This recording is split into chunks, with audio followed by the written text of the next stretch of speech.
Being boys, they've no idea what toil and turmoil cleaning clothes can be and thus are unimpressed by the so-called godsend that is a fully automatic washing machine.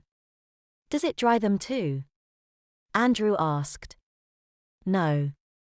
But I've put the heating on. They'll dry over the radiators in no time, she told them. Now, would you like some cake whilst we wait? Shyly, the boys said yes. Each added a please. She left them alone whilst she fetched it. This is weird. William whispered, biting his lip. I know. Andrew gulped. Surely her niece has got some boyish clothes. What's that? Mrs. Arkwright asked as she returned carrying a tray. Andrew reiterated his comment, and after setting the tray on the coffee table, Mrs. Arkwright told him that she doesn't like boyish clothes for girls. I'm rather old-fashioned in that respect. I don't think boys your age should be in long trousers either. When I was a girl, boys only wore long pants once they'd left school. I hate short pants. William grumbled. Well, it's a good job I chose dresses, isn't it? Mrs. Arkwright replied as she plunged a knife into a Victoria sponge cake. I'd rather wear shorts than this. Andrew sneered, looking down at the prissy frock he wears. The only good thing he can say about it is that it isn't pink and that it doesn't have any lacy trim or bows attached. But it's still a dress and it does have frills, so in that sense, there's nothing at all good about it. Mrs. Arkwright hands them both a plate on which a thin slice of cake is placed.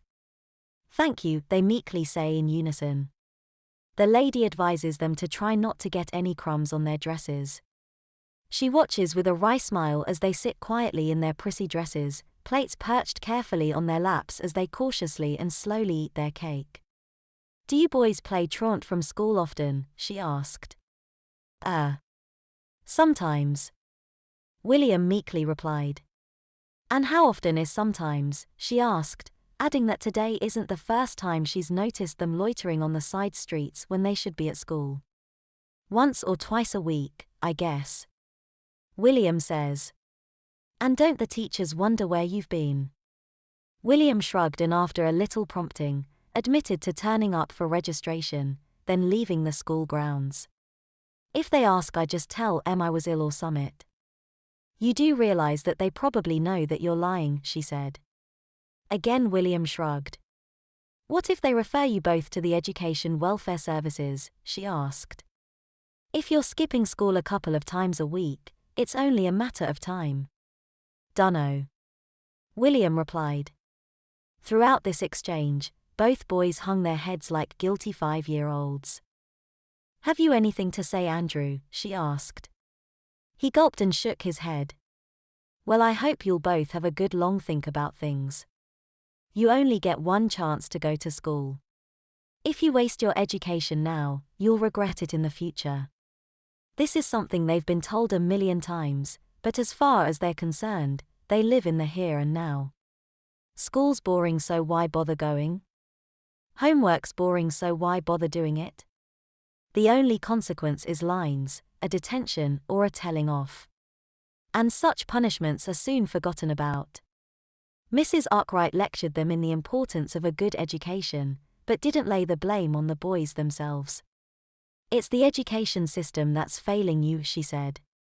The boys agreed. Mrs. Arkwright would have continued further, but just then, the telephone rang. She excused herself to answer the telephone. Do you reckon she's a retired teacher or summit? William asked. Maybe. Andrew replied. She certainly has that air about her. They sheepishly and briefly discussed how weird it was, being put in the bath together and washed like little kids. Then she returned. I've got a couple of phone calls to make, boys, she said. Would you like another slice of cake cutting? She offered. Yes, please, Mrs. Arkwright. Andrew replied.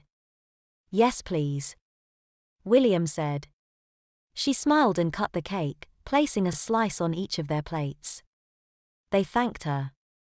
Well, I must say, you've finally found your manners, boys. A please and thank you costs nothing yet means so very much, she said before leaving them alone whilst she made the phone calls. Being put in the bath wasn't anywhere as weird as being given dresses to wear. William said. How long do you reckon it'll take for our clothes to dry? Dunno. Andrew replied. They're not out of the wash yet, so I reckon it'll be ages.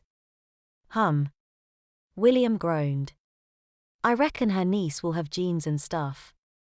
I reckon she put us in dresses deliberately, he supposed. We should have put our foot down and refused to wear them. Well, it's too late now. And we can't exactly go anywhere until we get our own clothes back.